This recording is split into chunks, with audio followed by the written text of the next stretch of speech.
revisar qué pone el dibujante aquí, qué significan esas cosas. Vamos a ver si lo puso. Aquí está. El dibujante pone, indica el tipo de fundación, PSU1, ¿verdad? Eso está bien.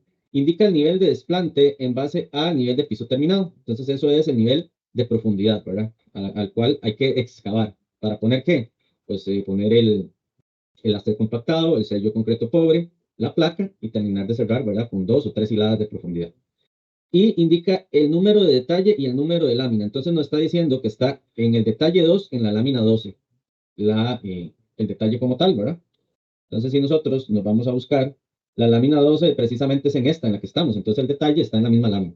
Que es lo que uno casi siempre busca, que los detalles estén en la misma lámina donde está la planta, ¿verdad? Para no andar buscando tanto de allá para acá. No siempre se puede. A veces los detalles quedan como por ahí en otra parte, pero es importante esto, ¿verdad? Que sí esté referenciado. Entonces, si está referenciado, pues entonces ya sabemos el detalle 2, lámina 2, para la placa P01 y para la placa P02, esta es el detalle 3 en la lámina 2, ¿de acuerdo? Entonces vamos a ir a buscar esos detalles. Entonces aquí tenemos el detalle 3, ¿verdad? 3 en lámina 12 y el detalle 2 en la lámina 12. Igual la planta nos da alguna otra información, ¿verdad? Por ejemplo, está acotado el ancho de la placa, ¿verdad? 0,35 para una y 0,45 para la otra. Trae, bueno, también en un hatch diferente donde va pared y donde no va pared, ¿verdad? Los buques. Si bien es cierto, pues la placa corrida sigue existiendo, pero es para también darnos una idea de dónde hay pared, dónde no hay pared. Eh, Trae algunas información sobre el contrapiso. Aquí esto está mal, digamos, ya aquí estoy viendo un error. Los contrapisos los vamos a hacer con concreto de 210 kilogramos sobre centímetro cuadrado mínimo, ¿verdad? Aunque sea para uso peatonal solamente. Con una malla electrosoldada número 4 y algunos otros detalles. También vienen cortes, ¿verdad? Entonces el corte, si le damos aquí, pues nos va a llevar al mismo lugar porque en realidad es un corte donde está el mismo detalle en la misma lámina, ¿verdad? ¿Dónde están las columnas? Estas cositas significan, si ustedes lo pueden ver, estas tres como colorcito papaya, o si, no sé qué color será ese. Dice proyección columna CU1 unión placa corrida. ¿Esto qué quiere decir? Bueno, eso es que hay dos niveles, como les dije. La casa está en dos terrazas. Dime, fallas. Buenas noches. Correcto, 210 kilogramos por centímetro cuadrado de resistencia. Ok, gracias. Ok, entonces, esto les dije que la casa es en dos niveles, ¿verdad? Es un nivel un poquito más alto y otro que es un nivel un poco más bajo. Entonces, aquí hay una transición y entonces esto lo que quiere decir es que aquí está el detalle, ¿verdad? Está la unión. Está la forma en que se debe unir, ¿verdad? Se estableció que se va a unir, perdón, la placa de fundación, ¿verdad? La placa corrida de fundación. ¿Qué más podemos tener por aquí? Aquí viene alguna información de columnas, viene inclusive de puertas, puerta corrediza 1, para ver, no, perdón, esta es la misma placa, no me hagan caso. Placa bueno, viene establecida en varias partes. ¿Qué más podemos sacar información de acá? Bueno, que hay un corte igual. Este corte nosotros podemos ver aquí, es el DS3. Entonces, este corte me parece que es este mismo.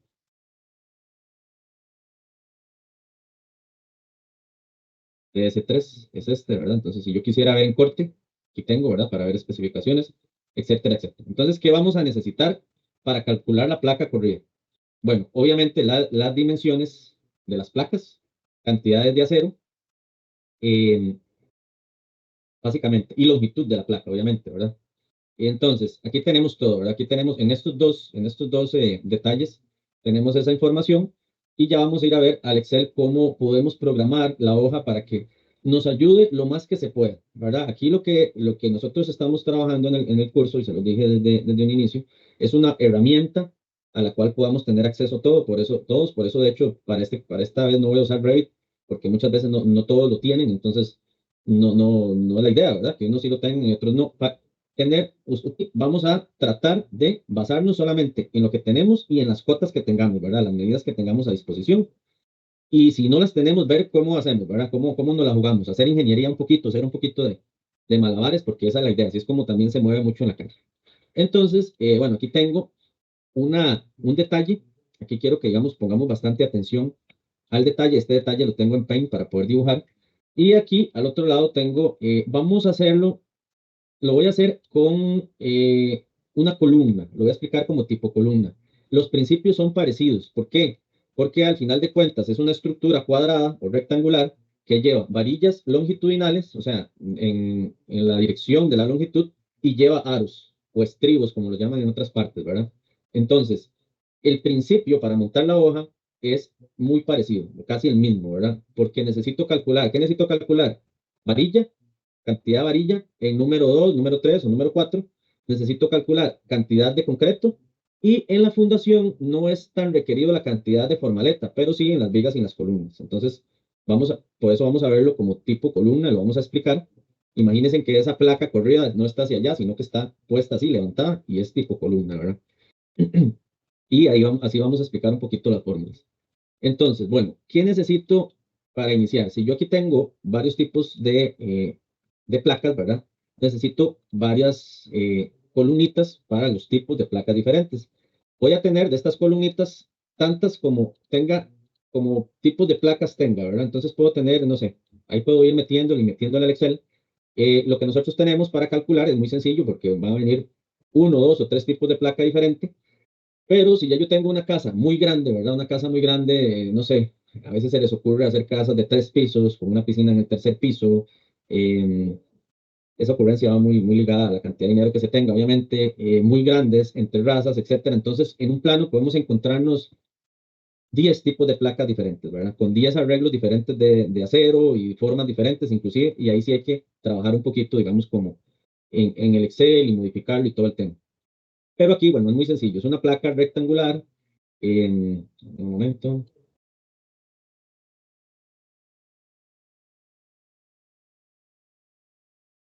perdón.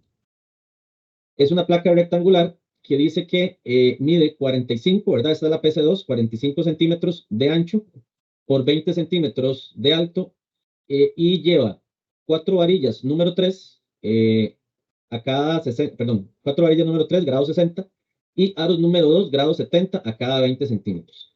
Aquí hay un tema interesante porque esta casa o este plano, al igual que el otro plano que yo les puse, se construye con un sistema constructivo modular. ¿Qué quiere decir eso? Que uno compra el sistema como tal, uno hace los planos, hace la casa, la diseña, hace el anteproyecto, le envía los planos a la empresa, ¿verdad? En este caso es Master Block, no es ningún anuncio comercial, ¿verdad? Y ellos le venden blocks y todo el acero completo. Ellos trabajan las placas de fundación en varilla número 3, grado 60, y varilla número 2, grado 70. No es lo común cuando uno diseña según el código simplificado. Lo común es que varilla número 4, grado 40, y varilla número 3, grado 40, ¿verdad? Eso es lo normal. Ellos, como ellos lo fabrican y ya viene, es un acero soldable. Entonces, el grado 70 es para que el acero pueda ser soldable, y esos aros ya vienen soldaditos.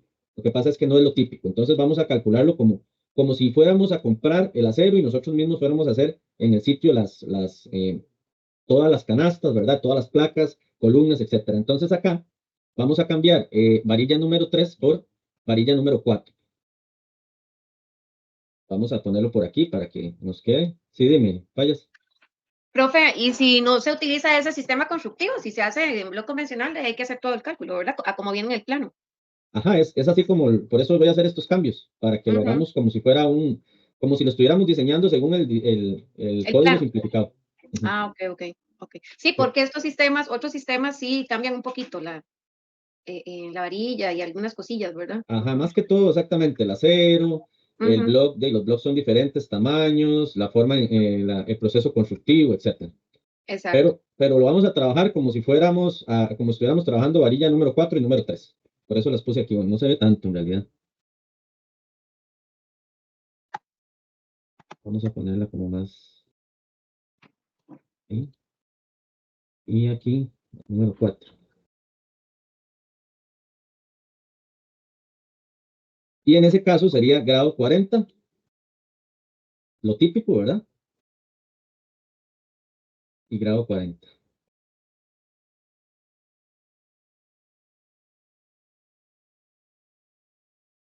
Ok, entonces, ¿qué necesitamos? Bueno, necesitamos saber la cantidad de vigas, digamos, ¿cuántas son? En este caso, pues es la longitud, en realidad, lo que yo necesito. El ancho, el peralte, que el peralte es esta altura, ¿verdad? Vamos a ver, vamos a cambiarnos para acá.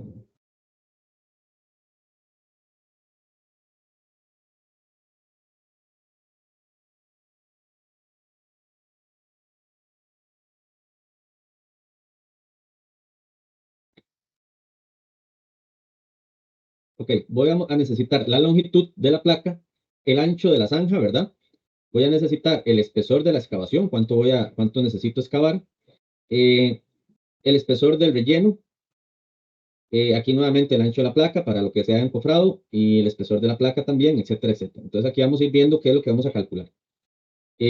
Ok, por ejemplo, digamos que yo para la PC45 tenga 20 metros de longitud, ¿verdad? El ancho de la zanja, ¿cuál va a ser? Bueno, el ancho de la zanja va a ser el ancho de la placa, ¿verdad? Porque la idea es que yo haga la zanja del ancho que va a quedar la placa, porque quien va a funcionar como el elemento, por decirlo así, confinante que confina la placa, o sea, la formaleta va a ser el mismo suelo, ¿verdad?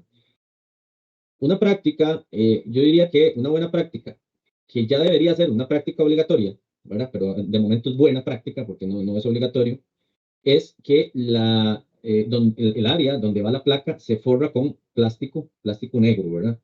¿Para qué? Primero, para evitar que el concreto entre en contacto con el suelo y se contamine, ¿verdad? También para evitar, digamos, la filtración o el paso del agua hacia el concreto, ¿verdad?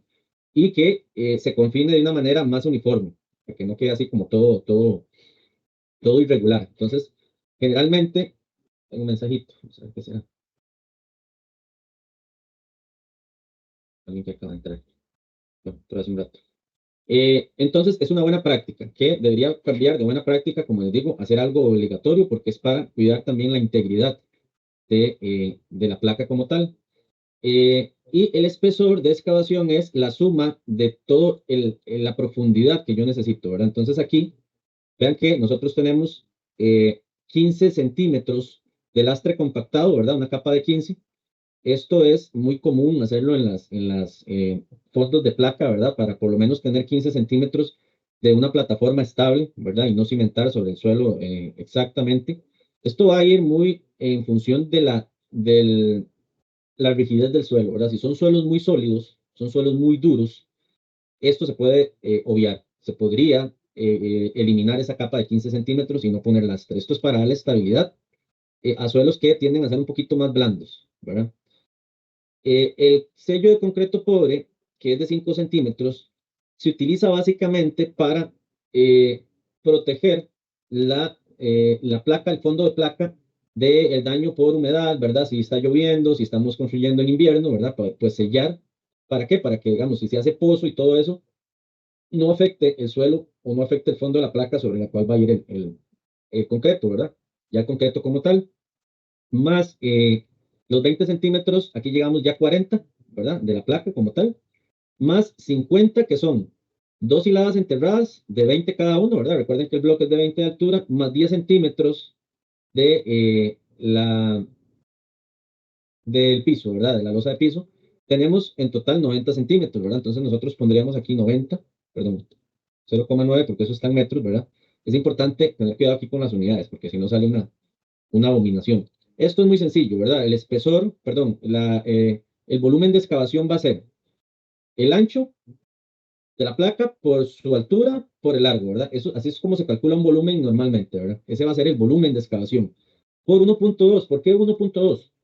Porque el suelo, cuando está, digamos, en su estado natural compactado y yo lo excavo, él va a presentar un volumen de hinchamiento que llamamos. O sea, el volumen que va a ocupar en una vagoneta o en un apilamiento, donde sea, no es el mismo que donde estaba el compactado, ¿verdad? Yo al sacarlo, el volumen va a subir porque las partículas se sueltan y tienden a abultarse, ¿verdad?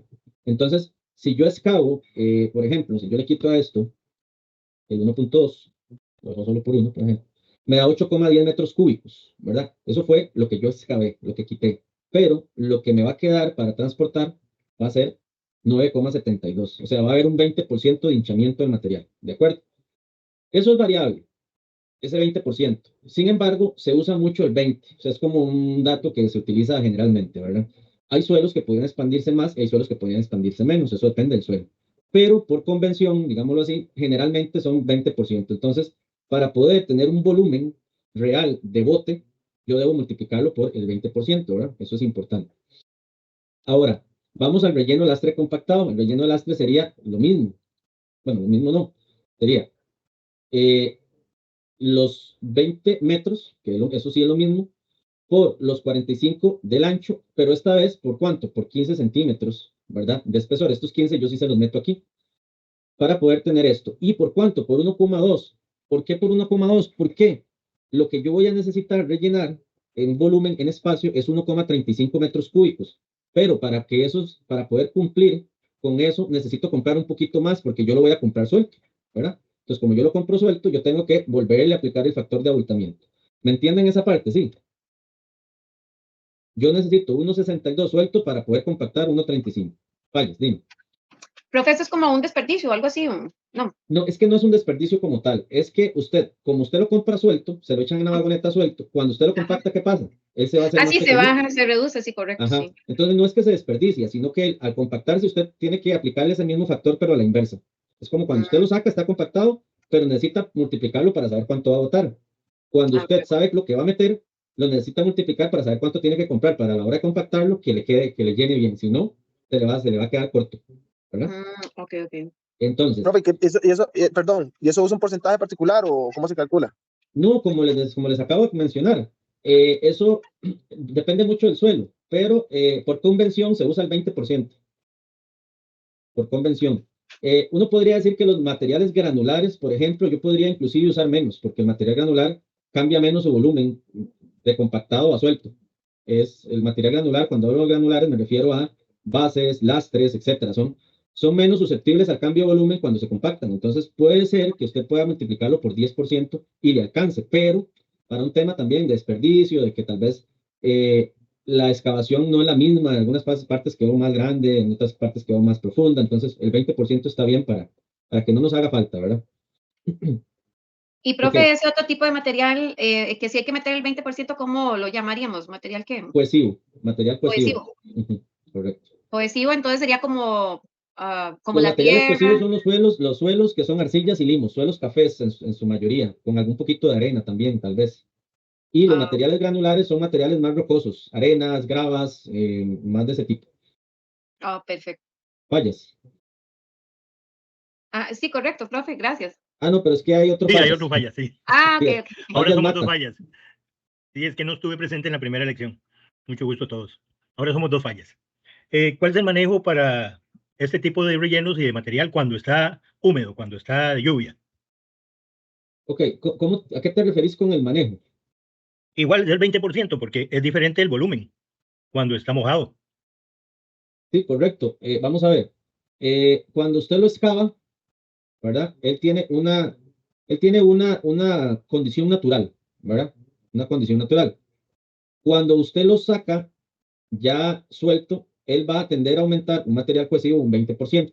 Ahora, si usted tiene una condición de lluvia, ¿verdad? En el sitio, estos materiales se podrían inflar y tener hasta un 35% de abultamiento, pero eso hay que medirlo en sitio, ¿verdad? Si usted el material no lo va a transportar inmediatamente, por ejemplo, ese material se le va a absorber agua y va a aumentar su volumen.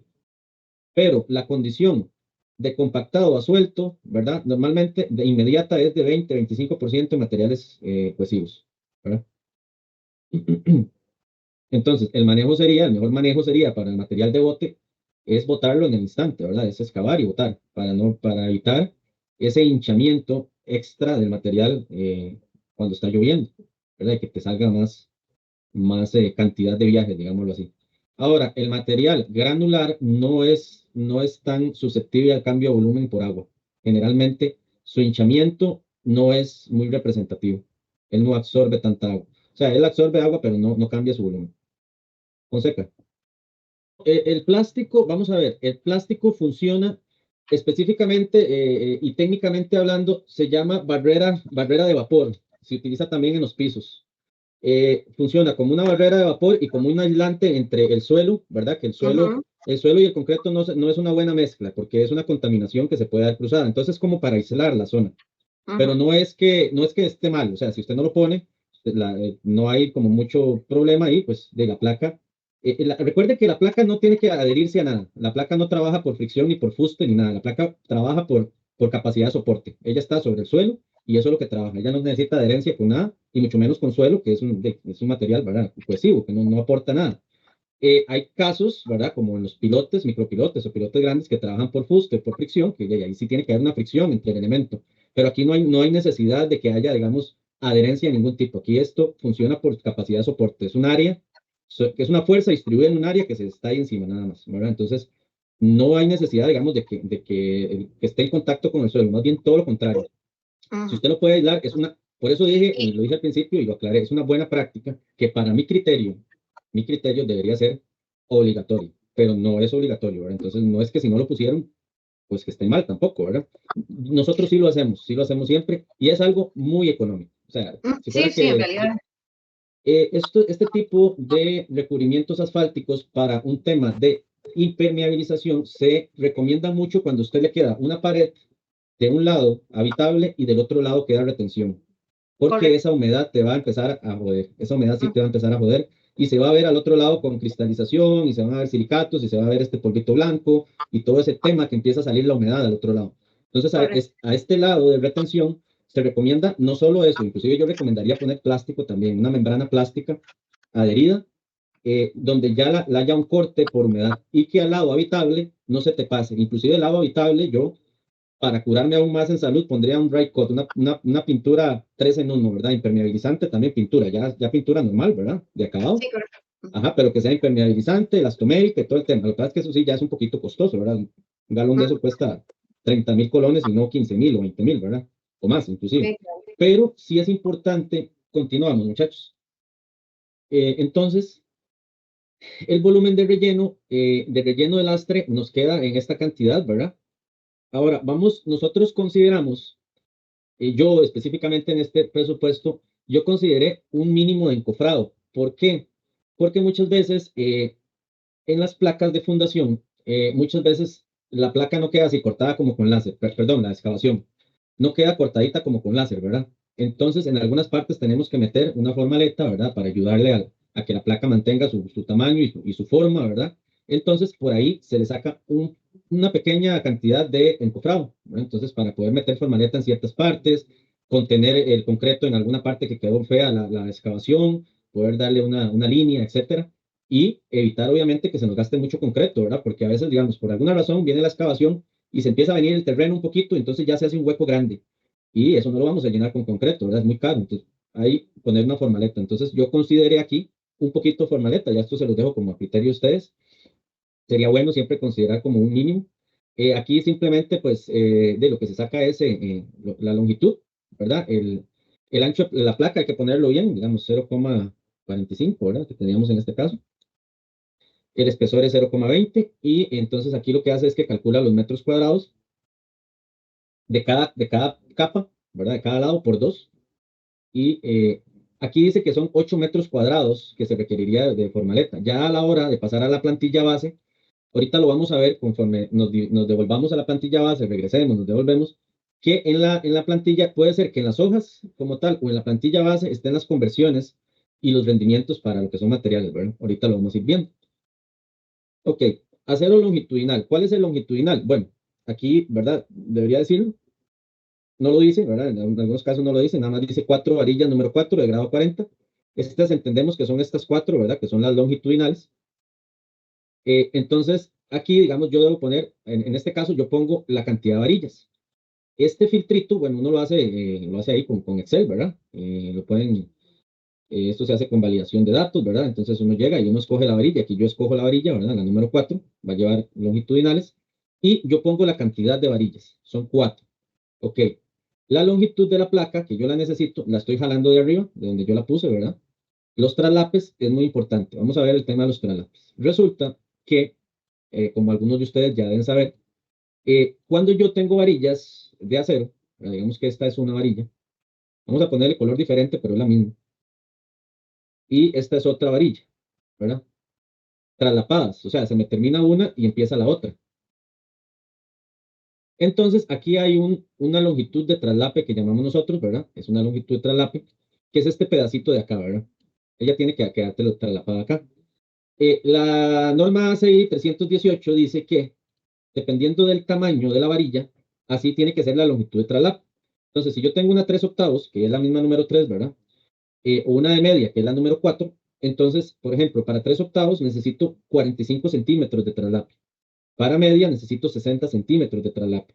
Para 5/8, que es varilla número 5, 75 y así sucesivamente. En obras residenciales, pues normalmente no es tan común usar varilla más de número 5, ¿verdad? De 5/8. No es común, no quiero decir que no pase, ¿verdad? Pero en obra, digamos, ya obra más de puentes, obras más de viaductos, de edificios, pues sí podemos ver varilla número 6, 8, 10, 11, ¿verdad? Cosas muy grandes. En la parte residencial no es tan común tener más de número 5. De hecho, nosotros hemos usado varilla de número 5 solo en muros de retención. Entonces, la plantilla está hecha para calcular traslapes de varilla número 3, 4 y 5, nada más, ¿verdad? ¿Cómo se hace eso? Bueno, eso se hace mediante una fórmula donde, por ejemplo, yo le digo a la plantilla que voy a usar varilla número 4, entonces hay una formulita que me va a decir, ok, es una fórmula lógica, que dice, si el B22, que es esta de aquí, es número 3, póngale, de hecho aquí vamos a hacer la corrección, son 45, ¿verdad? Eso decía en la tablita del ACI, la vamos a cambiar. Si el B22 es 3, póngale 45 centímetros de traslape. Si es 4, póngale 60 centímetros de traslape, según la tabla que acabamos de ver. Y si es 5, póngale 75, ¿verdad? Entonces ustedes ven que conforme yo cambie, si yo aquí pongo 3, me va a cambiar, ¿verdad? Esto, 45 aquí. Si pongo 4, me va a poner el 60. Y si pongo 5, por ejemplo, me va a poner el 75.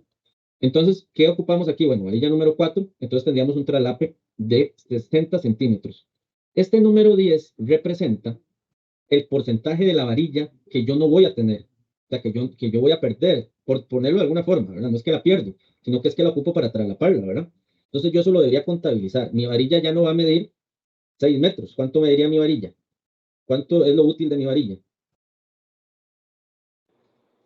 Para una número 4. Serían 540. Correcto, 540. Ese es mi longitud útil de la varilla. Vean, esto lo podemos aplicar en dos partes. Esto lo podemos aplicar aquí, o podríamos sacar todo parejo y después, cuando uno va a la plantilla base, por ejemplo, vamos a fundaciones, es otra forma de hacerlo, ¿verdad? Son formas diferentes. Por eso yo les decía que es, digamos, cada forma es diferente.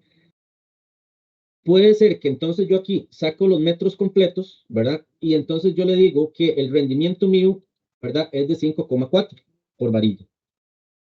Entonces, ¿qué es lo que voy a hacer yo aquí? Bueno, yo divido la cantidad de metros entre 5,4 y no entre 6, ¿verdad? Pero no lo puedo hacer dos veces. Eso es lo que no puedo hacer, porque entonces estaría quitándolo a un lado y volviéndolo a quitar a otro lado. Entonces ya me saldrían muchas varillas más de la cuenta. Aquí, si yo lo hice en el otro lado, entonces yo debería poner que el rendimiento son 6, porque ya yo estoy sacando el traslape en un lado. ¿De acuerdo? Cualquier duda, me levantan la mano, me interrumpen.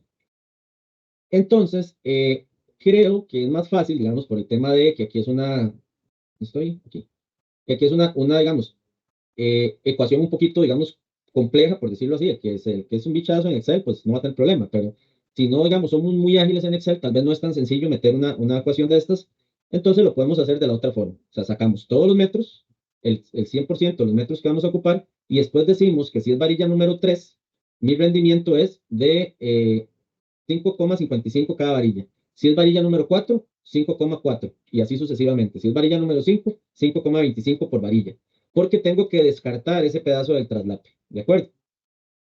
Entonces, aquí yo lo que hago es que pongo este 10%, porque yo tengo que, para cada varilla, meter un 10% más de la totalidad a la hora de hacer el cálculo. Ok, entonces, ¿cuántas varillas vamos a ocupar? Vamos a ocupar 4 varillas número 4, ¿verdad? Aquí está, 4 número 4. ¿Qué es otra cosa que tengo que tomar en cuenta? Bueno, para algunos cálculos de, por ejemplo, el más común es el alambre negro, ¿verdad? Los rendimientos están sobre el peso del acero y algunas otras cosas se calculan sobre el peso del acero. Entonces, yo necesito también como tener cuántos metros de varilla voy a ocupar, número 3, número 4, número 5, y cuánto peso representa eso para también hacer cálculos de cantidad de alambre negro, cantidad de formaleta, cantidad de otras cosas que vienen sobre el peso del acero, ¿verdad? Entonces, bueno, aquí hay una tablita también, Voy a tratar de hacerlo más grande esto para que lo vean. Aquí hay una tablita que me dice, según los fabricantes, cuánto pesa el metro de cada tipo de varilla. Entonces, si tengo varilla número 3, el metro de la varilla número 3 pesa 0,557 kilos.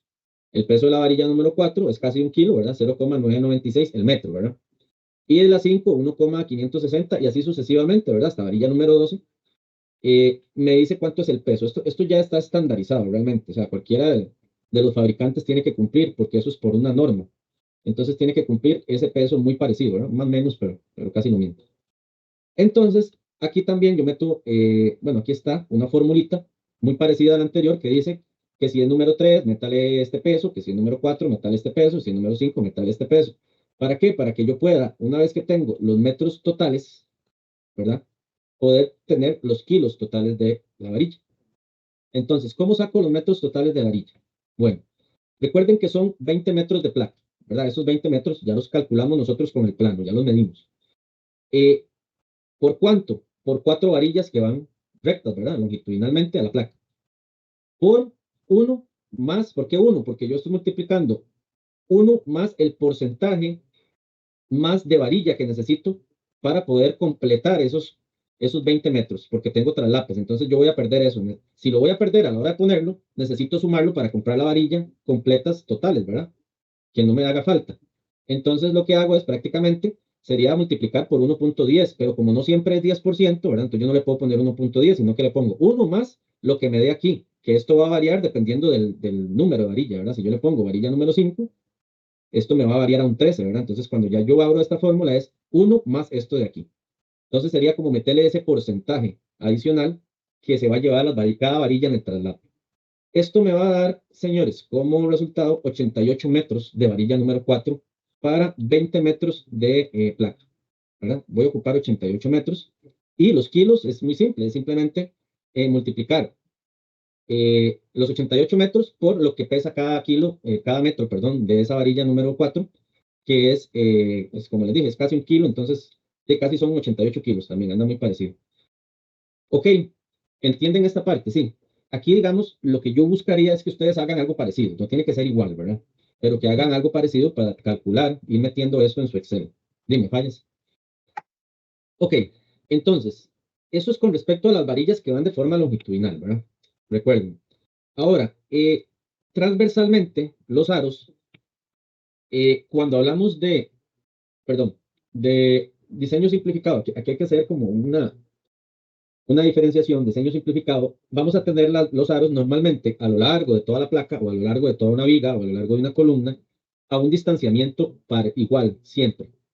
Sin embargo, en diseños muy formales, cuando digo diseños muy formales, son diseños de edificios, placas de edificios, columnas y vigas, normalmente los aros no se distribuyen de la misma forma en los extremos que en el centro, ¿verdad? Entonces ya eso es todo un tema, digamos, el presupuesto para los aros de ese tipo de estructuras ya es un poco más complejo. Aquí hago la salvedad porque alguno puede haberse encontrado en un plano cosas de ese tipo, ¿verdad? Donde al principio vienen muy pegaditos y después empiezan a distanciar y en el centro vuelven a estar muy pegaditos, se distancian y al otro extremo se empiezan a pegar otra vez. Eso es por un tema de cargas, de fuerzas y de cortantes que se dan a lo interno de una viga, de una placa corrida, de una columna, etc. Pero eso es un tema estructural, meramente hablando. Aquí vamos a asumir de que diseñamos de forma simplificada, donde los aros siempre van a 20, a 30 o a 25, siempre a la misma distancia a lo largo de todo el elemento. ¿De acuerdo? Entonces, ¿qué tenemos? Bueno, tenemos varilla número 3. Aquí igual la vamos a escoger. Este es un filtrito que es muy fácil de meter. Digamos, ustedes se van aquí para explicarlo rápidamente. Si uno quisiera meter un filtro en alguna parte, ¿verdad? Hay varias formas de hacerlo. Por ejemplo, aquí uno se va a datos, se va a... vamos a ver, aquí... hablando. Se va a datos, se va a validación de datos, se va a lo que dice lista y, por ejemplo, aquí les da para obtener, digamos, un rango. Esta es una forma, ¿verdad? Entonces ustedes le dan así, le dan a aceptar y ya aquí le salió una pestañita. Pero como no tengo datos, ya se me olvidó dónde es que estaba. Mira aquí, claro. La pestañita dónde estaba. Bueno, vamos a mejor hacerlo así. Primero tengo los datos, cualesquiera que sean. Entonces vamos a validación de datos, por si alguien, digamos, no lo sabe hacer. le damos lista y obtenemos, digamos, los datos que son. ¿Verdad? Le damos aquí, le damos a aceptar. Entonces, cuando yo abra, yo puedo obtener, ¿verdad?, el dato que yo quiero. Esa es una forma. Otra forma podría ser que yo entonces... bueno, aquí era varilla número 4. Vamos a hacer. Aquí necesitamos varilla número 3, ¿verdad? La separación es importante, hay que poner la separación. ¿Dónde está la separación? Bueno, esa separación la vamos a tener aquí, ¿verdad? Dice acá 0,20. Ese arroba, ¿verdad? Ustedes ya pasaron por la interpretación de planos, pero ese arroba es a cada 0,20 metros. Eso quiere decir que cada aro va a estar a 20 centímetros uno del otro. Entonces aquí se los ponemos 0,2. El ancho de la placa que lo jala de arriba, porque si ya lo teníamos, el espesor de la placa que lo jala de arriba también. Este es igual, él hace una validación por una fórmula y cambia el peso de la varilla, que lo vamos a también a necesitar. Y la longitud del aro se compone de varias partes. Ok, vamos a ver cuáles partes son. Ok, nosotros vamos a tener este ancho de la placa por un tema igual de normativa, de código y de la ACI 318 para elementos que estén debajo del suelo, o sea, que estén en contacto con el suelo. Esto de aquí, esta separación entre el concreto o el recubrimiento, como lo llamamos nosotros, de concreto debe ser de 5 centímetros como mínimo. ¿De acuerdo? En elementos que estén fuera del suelo, se pide 2,5 centímetros como mínimo de recubrimiento. Pero como estamos hablando de placas, necesitamos cumplir con esto de aquí, ¿de acuerdo? Esto. 5 centímetros de recubrimiento. Entonces, ¿de qué tamaño va a ser el aro? Bueno, el aro va a ser, dice que es B,5, o sea, estamos hablando de 5. El ancho de la placa, ¿verdad? Menos. ¿Qué va a ser el tamaño de este pedacito de aquí? ¿Va a ser qué? Va a ser el ancho de la placa menos 2 por 0,05. ¿Por qué? Porque tengo que quitarle estos 5 centímetros de aquí y estos 5 de aquí. Entonces ahí tengo este largo de este pedacillo de aquí. Este de aquí.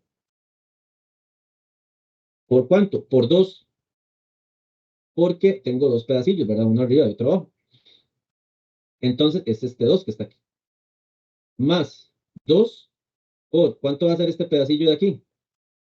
Ese pedacillo de ahí va a ser B18, ¿verdad? Que es el espesor de la placa, los 20 centímetros, menos 2 de 5 centímetros, que tenemos que quitar estos 5 centímetros a cada lado. ¿Por cuánto? Por 2, porque son este y este. Entonces ahí tenemos el largo de todo este aro, así, digamos, ya, sin estos ganchos de aquí que nos hace falta. ¿Cuántos son esos ganchos? Bueno, esos ganchos van a depender del tamaño de la varilla. Nos vamos a ir abajo, porque nuevamente tenemos una normativa que nos dice que según el tamaño de la varilla, así va a ser la longitud de desarrollo de ese gancho. Entonces, nuevamente, para las que nos interesan, varilla número 3, número 4 y número 5. El largo mínimo, el LT mínimo, que es este de acá, ¿verdad? Es este de acá que tenemos, es para una varilla número 3, 0,16 centímetros, metros, perdón. Para una varilla número 4, 0,21 y para una varilla número 5, 0,26. Entonces, en la ecuación de la longitud del aro, voy a hacerlo más pequeño para poder ver todo. Perdón. Ok, en la ecuación de la longitud del aro, que todavía se ve pequeña, voy a hacer el Excel grande mejor. Vamos a decir que es entonces esto más esto, que es todo el aro completo, ¿verdad? La circunferencia, pero nos falta esos dos ganchitos, ¿verdad? Entonces vamos a meter lo que se llama anidar una función lógica que dice que si B30, que es este, es 3, ¿verdad? Le sume 0,32, que si es 4 le sume 0,42 y que si es 5 le sume 0,52 a esos dos pedacitos de aro. ¿Por qué? Porque ahí dice la longitud de uno en la tabla, pero son dos ganchitos, ¿verdad? Que tengo que doblar aquí y doblar aquí. Entonces tengo que sumar esos dos para obtener la longitud completa del pedazo de varilla que tengo que cortar para poder hacer ese aro. Entonces vean que ese arito, así como ustedes lo ven, hay que usar 1,22 m para hacerlo todo. ¿De acuerdo?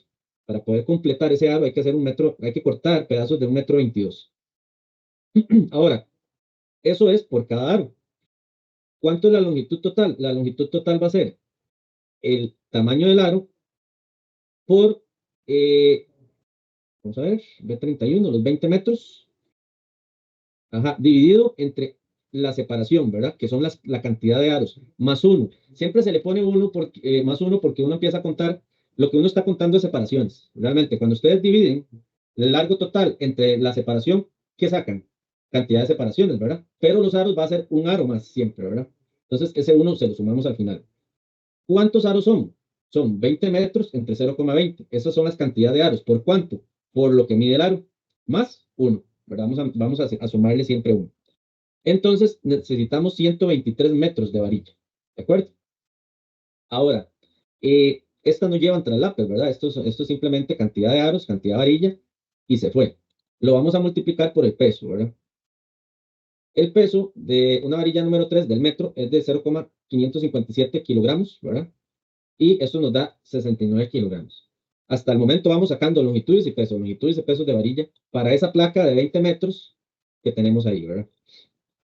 Ahora, ¿qué necesitamos más de ahí? Bueno, necesitamos cuánto vamos a requerir del sello de concreto pobre. Aquí tenemos que meter el dato porque es un dato que viene en el plano, ¿verdad? Entonces el plano dice que vamos a ocupar 5 centímetros, que son 0,05 metros. Y la ecuación del volumen es muy fácil, ¿verdad? Es el ancho por el largo por el espesor. Entonces es 20 por 0,45 por 0,05. Tenemos 0,45 metros cúbicos de concreto pobre. ¿Qué más necesitamos? Bueno, el concreto, muy importante, ¿verdad? El concreto va a ser igual, va a ser lo largo por el ancho por el espesor de la placa. Ahí no hay mucho que decir, ¿verdad? Después vamos a ver el tema de los desperdicios ahorita. Y el relleno de zanja va a ser ¿qué? Va a ser, bueno, B7, que es esto de aquí, que es el volumen de excavación.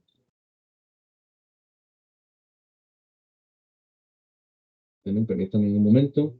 El relleno de zanja, tenemos el volumen excavado, que es lo que vamos a quitar, el volumen de que va a ocupar el lastre, el volumen del concreto pobre, el volumen del concreto y el volumen de la pared. Tenemos que restarle todos esos volúmenes. ¿Cuánto es el volumen de la pared? Bueno, es lo que lleva metida la placa, ¿verdad? Lo que lleva hundida por el ancho, por la cantidad de la longitud, ¿verdad? El volumen de la pared, el volumen del concreto es el volumen de la placa, que es el mismo del concreto aquí. El volumen del concreto pobre ya lo tenemos aquí también. El volumen del lastre ya lo habíamos sacado aquí arriba también, 1,62. Entonces, a lo que nosotros le hicimos un hueco, tenemos que quitarle todo lo que le vamos a meter adicional. La placa, el relleno lastre, el concreto pobre y los 2 blocks que van ahí. Hay que quitárselos ¿para qué? Para saber cuánto voy a tener que yo rellenar aquí otra vez de suelo. Del mismo suelo de la zona, ¿verdad? Del sitio. Entonces, lo que hacemos es una resta, que es el volumen de la excavación menos todo lo demás, para poder tener el volumen del relleno de la zanja. ¿Esto para qué nos sirve? Bueno, tal vez para contemplar temas de mano de obra y otro tipo de cosas, pero la idea es que se rellene con el mismo suelo del sitio, ¿verdad? Porque aquí, digamos, no hay nada, no hay ningún tema estructural importante ni nada, entonces con el mismo suelo del sitio se vuelve a poner, se vuelve a echar y se vuelve a rellenar.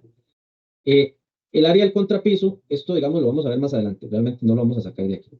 Entonces ya tenemos volumen del concreto, volumen de el concreto pobre, volumen del lastre, metros de varilla, kilos de varilla número 3, metros de varilla número 4 y kilos de varilla número 4 y un poquito de formalento.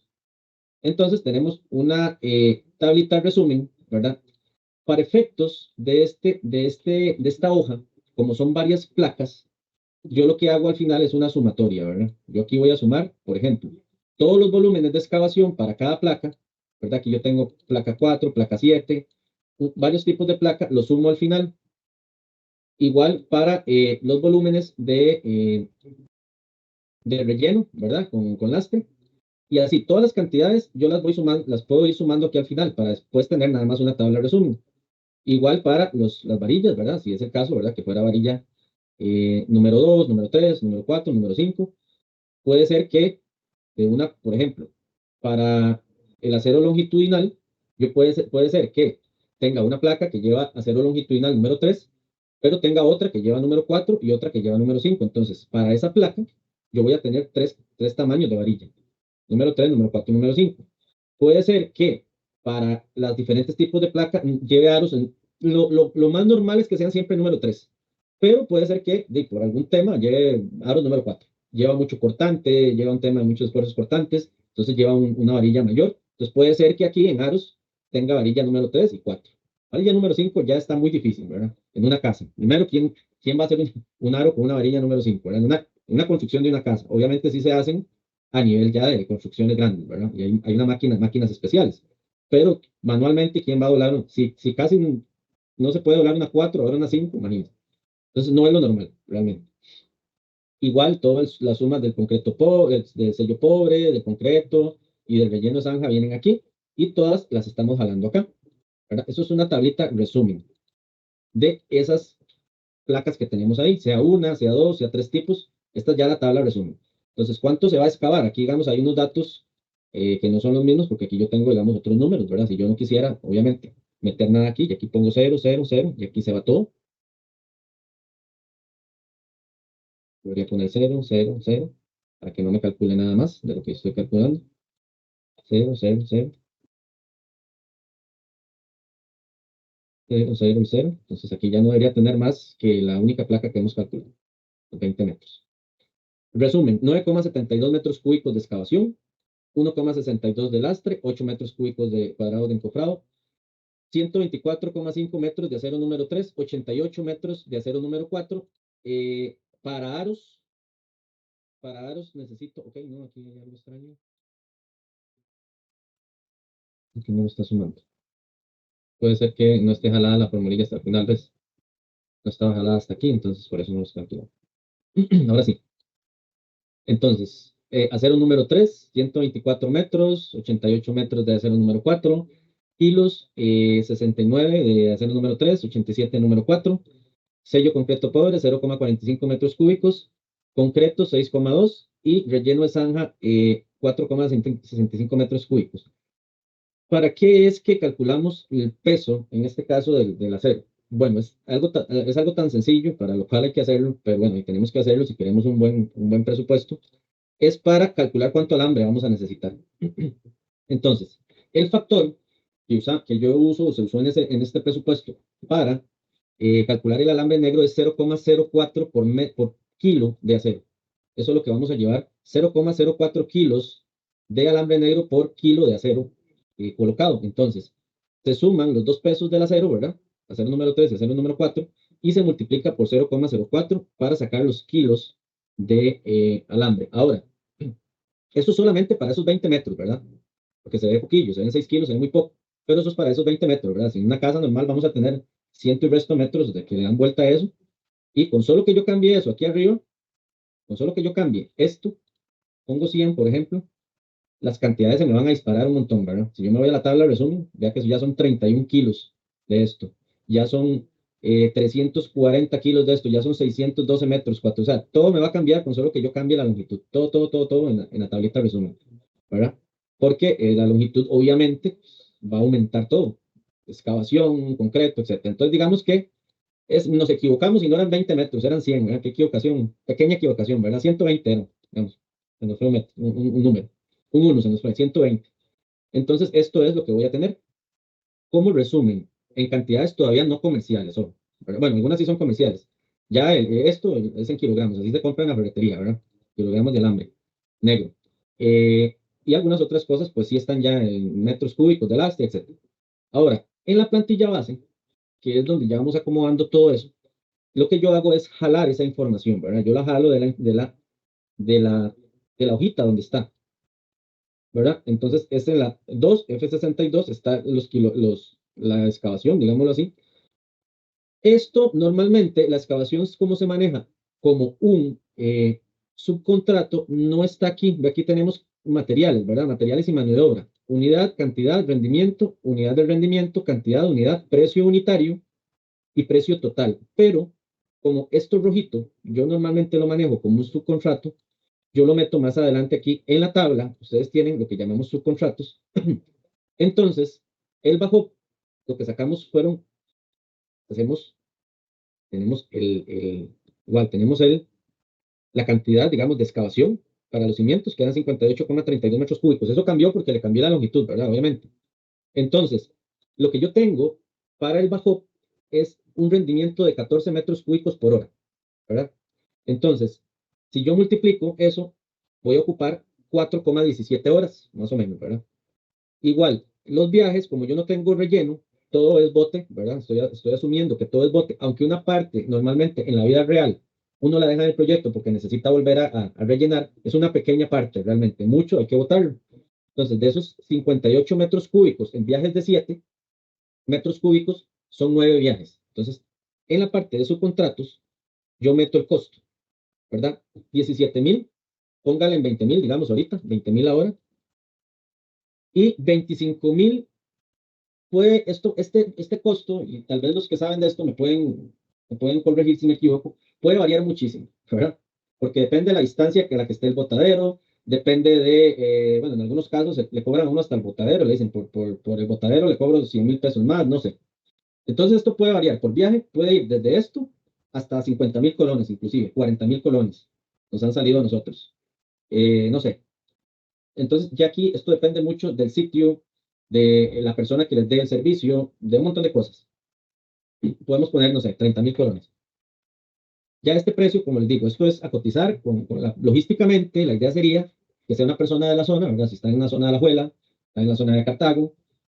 Bueno, ya ustedes entienden más de eso, porque ustedes inclusive o entienden igual o más, ¿verdad? Están en el gremio. Entonces saben que dependiendo de si es de cerca, si el botadero está cerca, está largo, si hay un acarreo, un sobreacarreo, eso va a costar el viaje. Entonces ese precio ya uno lo busca con el proveedor. Después vamos a pasar a lo que es ya los materiales, por ejemplo, el lastre compactado. El lastre compactado, dijimos que era 9,72, bueno, eso fue lo que se calculó. Este no se le había metido en su momento el desperdicio, entonces, perdón, el abultamiento. Entonces, como tenemos el rendimiento 1,3 por el desperdicio, perdón, 1,3 nos da 12,64. Aquí podría yo trabajar un desperdicio un poco menor, ¿verdad? De un 10% tal vez, para que no sea tanto lo que esté inflando el dato. Vean, los desperdicios, señores, como les dije la semana pasada también, los desperdicios son muy relativos a las cuadrillas que están construyendo, al tipo de proyecto, al tipo de estructura, ¿verdad? No es lo mismo un desperdicio de concreto para unas fundaciones que el desperdicio para una columna, una viga. Normalmente, estos elementos, la forma en que ofrarlos es mucho más exacta, entonces uno no esperaría que el desperdicio sea tanto, de un 2 a un 5%. Pero en concreto de una fundación, por lo mismo que les dije hace rato, la irregularidad de la zanja y todo, uno sí debería esperar un poquito más, ¿verdad? Desperdicio. Entonces, eso se va calibrando mucho con los proyectos y con lo desperdiciados que sean también los constructores, ¿verdad? Hay gente que es muy ahorrativa, digámoslo así, te hacen una tabla de 2, por ejemplo, y hay otros que si hay 2 pedazos que le alcanzan para hacer una, te piden dos tablas nuevas. ¿De acuerdo? Eso sucede en la realidad. Y eso, con qué se controla? Les dije la semana pasada y que me gusta meterle un poquito más aquí, con el control de costos, ¿verdad? Y el control de materiales, que ya es de un módulo adicional, pero aquí nosotros lo vemos, por ejemplo, en esta tabla está para llevar el control de costos y gastos y desperdicios, ¿verdad? Pero el desperdicio es muy relativo. Si ustedes me dicen a mí, ¿cuál es el desperdicio de esto? Yo les puedo decir, bueno, yo por experiencia utilizo tal. Y alguien me puede decir, no, profesor, eso no. O sea, yo he usado desperdicios de tanto y es totalmente válido. Porque en la calle se ven muchas cosas. Ahora, hay cosas lógicas, ¿verdad? O sea, no vamos a salir con un 30% de desperdicio concreto. Eso es que se lo están llevando, lo están botando o están haciendo otra cosa. Pero sí, lo lógico es que se mueva entre un 2 hasta un 10% inclusive de desperdicio, dependiendo de qué tan compleja es la obra para cubicar también. A veces, digamos, hay entrepisos que van amarrados o sea, se va a colar todo, entrepiso, gradas y un montón de cosas, y no son tan sencillos de cubicar. Entonces ahí hay que ir pensando ya no es ni siquiera un desperdicio, sino es un tema de que el cubicaje no sea exacto. Entonces un poquito más para el cubicaje, cuando es concreto premezclado, ¿verdad? Etcétera. Ahora, entonces el lastre sería por el desperdicio, tendría 10,69 y aquí yo tenía un precio de 16,000 colones. ¿Dónde se encuentra ese precio? Pues con los proveedores, ¿verdad? ¿Quién le va a proveer el lastre fino, el lastre grueso? ¿Dónde lo va a comprar? Si en un almacén, si a una persona que tiene un tajo, y eso también va muy relativo a qué tan cerca esté el transporte, ¿verdad? Si el transporte es cerquita, te van a cobrar de el metro, digamos, no sé, 15,000, 12,000. Si está muy lejos, le pueden cobrar transporte adicional, entonces hay que metérselo al metro cúbico, ¿verdad? El encofrado, habíamos sacado que eran 48 metros cuadrados de encofrado, ¿verdad? Los rendimientos para esto, yo les voy a cargar, o creo que no sé si ya les cargué un documento con rendimientos teóricos, ¿verdad? Los rendimientos teóricos, hay mucha bibliografía. a mí no me gusta tanto basarme en bibliografía internacional, o sea, de otros países, porque no se trabaja igual. Pero acá, digamos, hay muy buenas tesis, muy buenos trabajos de graduación finales de ingenieros arquitectos, donde calculan lo que son rendimientos de materiales y rendimientos de mano de obra. Entonces, estos los podemos obtener de ahí. Entonces, por ejemplo, para el lastre, rendimiento de mano de obra, obtenido ¿verdad? De una tabla, tenemos el rendimiento, digamos, de la cantidad de gente que se necesita, ¿verdad? Es en este caso, que vamos a necesitar un peón, ¿verdad? El rendimiento es 2,72 horas por metro cúbico. Esto nos da una cantidad de horas de 26,44 y los precios, digámoslo así, o eso también es relativo, ¿verdad? Por hora para maestro de obra, operario o peón. En este caso, aquí calculamos el precio total, ¿verdad? Que ya ahorita les voy a decir dónde está y que ustedes, digamos, deberían meterlo en sus tablas también, por la cantidad de horas que va a durar esa persona colocando eso. Entonces, el costo de mano de obra, bueno, va a ser ese porque es la suma de si usted ocupa un operario, si ocupa un peón y si ocupa un maestro de obras. Aquí solamente vamos a utilizar el peón y vamos a sacar también las cargas sociales. ¿Dónde está eso? Bueno, eso no se ve aquí porque está oculto. Vamos a hacerlo en grande. Vamos a desocultarlo. Está por aquí, ¿verdad? Entonces, en ese momento que se hizo la tabla, el salario del operario estaba en 1.800, el ayudante en 1.600 y el peón en 1.400. No está el maestro de obras, ¿verdad? Vamos a ver, el maestro de obras. Aquí más bien sería maestro de obras, operario y peón. Esto hay que actualizarlo, ¿verdad? Puede ser que el maestro de obras, depende de la obra, pueda estar ganando hasta 3.000 colones o más, ¿verdad? Por hora. El operario anda entre 1.600, 1.800 y un peón puede andar 1.200, 1.400, ¿verdad? Esos precios, como les digo, eso es muy relativo del tipo de proyecto. Si es algo muy sencillo, puede ser que los precios sean menores. Si es algo muy sofisticado, puede ser que el precio sea mayor. Ahora, las cargas sociales sí no cambian. Las cargas sociales completas, ¿verdad? Son de 26,67, ¿verdad? Ahorita me parece que, no, estas son las cargas obreras. Vamos a ver, permítanme un momento. Sí, nosotros necesitamos sacar las cargas sociales patronales, perdón, las cargas sociales patronales, porque es las que nosotros tenemos que pagar. La carga social obrera es la que el trabajador tiene que pagar de su salario, ¿verdad? Esa no nos toca a nosotros. La herramienta aquí está determinada como un 3% porque les enseñé la semana pasada que por línea vamos a calcular todo. Así es como está montada esta tabla. Muchachos, pero no quiere decir que la monten igual. Ustedes podrían montarla donde por actividad completa calculan herramienta o inclusive por todo el proyecto calculan herramienta, ¿verdad? Por todo el proyecto calculan viáticos, por todo el proyecto calculan imprevistos, por todo el proyecto calculan administración, perdón, y por todo el proyecto utilidad. O en este caso, por línea, que es como está aquí. Y estos son los porcentajes que se están usando para los pueden usar los mismos si quieren.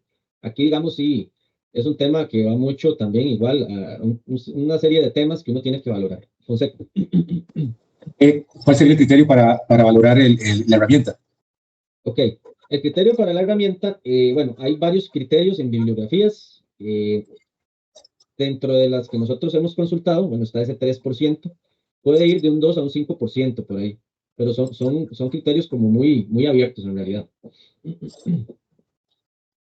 Pero sí, digamos, hay bibliografía que te habla de más o menos de un 2 a un 5% de herramienta, dependiendo de la especialidad de la herramienta. Y equipo menor. Sí, pero digamos, digamos en una construcción de una casa, digamos, el uso de un taladro, ¿cuál es el criterio para poner el 3%? El desgaste. Ok, ya te entendí. El desgaste, digamos, usted un taladro, digamos, una esmeriladora, va a sufrir un desgaste, usted está poniendo la herramienta, necesita cobrarla, ¿verdad? Si usted está poniendo todo en el proyecto, por ejemplo, yo le voy a construir una casa, yo llevo mi mano de obra, yo llevo los materiales, yo los compro, ¿verdad? Yo le di llave en mano, pero yo también estoy poniendo herramienta, ¿verdad? Yo tengo mis esmeriladoras, mis taladros, mis rompedoras, mis batidoras. Durante esos 4 meses del proyecto, 5 meses, 6 meses, 7 meses, el equipo menor y la herramienta va a sufrir un desgaste. Posiblemente se lleve un taladro, el proyecto, se lleve una esmeriladora completa, su vida útil. Entonces, ese es el criterio, el desgaste de la herramienta. Sí, entonces, digamos, si yo tuviera, por ponerle un precio, yo tengo un taladro que me va a costar 200.000 colones, entonces mi criterio sería por un 3%, el que iría, digamos, a valorar la herramienta, el uso de la herramienta. El 3% es sobre siempre es sobre el costo de en este caso, de la línea. Pero cuando usted lo saca, obviamente sería por el costo del proyecto, si lo hace totalmente, digamos, totalmente global. Sí, un 3% Ok. Un 3% del costo del proyecto. Sí, sí, Ajá, pero el 3% es para toda la herramienta que usted usó, ¿verdad? no unitario. No se usa un criterio unitario para nada. No, por tipo de herramienta no, es que sería muy complejo, ¿verdad? Muy Digamos que detallado. usted cobró 50 millones, no, pongámosle 70 millones por 0.03. Entonces estás cobrando 2.100.000 por la herramienta, solo por el uso de la herramienta. Sea que se haya gastado un poquito, mucho, o se haya jodido alguna herramienta, 2.100.000 son para la herramienta que usted está poniendo. En el caso del 3%, ¿verdad? Sí, ahora sí, claro, perfecto. Ok, por ahí. 1% viáticos, esto es importante también, esto es variable, ¿verdad? Esto es variable, si ustedes casi siempre, bueno, ahí siempre va a haber un poquito que se va a necesitar para alimentación de algún momento. Esto también va mucho con los contratos, el tipo de contrato que se haga con el personal, etcétera, pero casi siempre, digamos, para la gente operativa, la gente también administrativa, se requiere algo para transporte, no es el transporte de materiales ni eso, porque eso se contempla entre materiales, pero viáticos, digamos, lo que es alimentación, transporte de las personas, etc. Imprevistos, el 5% famoso, ¿verdad? Que ese se usa normalmente siempre. Y los imprevistos, ojo, que quede claro, el imprevisto es un imprevisto, valga la redundancia, no un sobrecosto, ¿verdad? Si yo no calculé bien algo y se consumió más, eso no es un imprevisto. Eso es un sobrecosto que yo debería asumirlo y de ahí se me meto al imprevisto, pero no, el imprevisto es algo salió mal, hubo que demoler, por ejemplo, y hubo que hacer nuevo. O, no sé, también de imprevistos va mucho el sobrecosto, digamos, el aumento de los costos de los materiales, ahí puede ir. Temas de ese tipo, temas que yo no tengo contemplados y que para mí no es tan fácil contemplar antes de. Si fue que calculé mal el cemento y no eran 1.000 sacos, eran 1.100, esos 100 sacos son mal calculados, no son imprevistos.